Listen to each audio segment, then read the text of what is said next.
খুলনায় সকাল ৭টায় circuit house ময়দানে হবে ঈদের প্রধান জামাত। আর আবহাওয়া প্রতিকূল থাকলে সকাল ৭টায় টাউন হল জামে মসজিদে হবে ঈদের প্রধান জামাত। তবে এই মসজিদে সকাল ৮টা ও ৯টায় আরও দুটি জামাত হবে। ইতিমধ্যেই ঈদের প্রধান জামাতের জন্য সার্কিট হাউস ময়দানের সব প্রস্তুতি সম্পন্ন হয়েছে।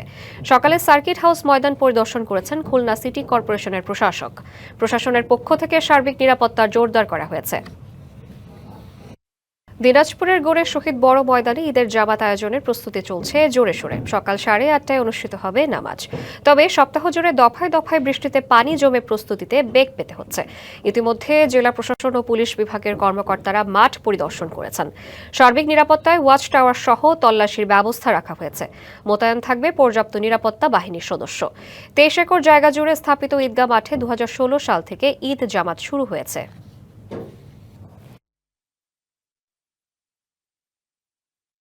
Lily premium gold soap 24 carat gold এনে দেয় রিয়েল গোল্ডেন গ্লো।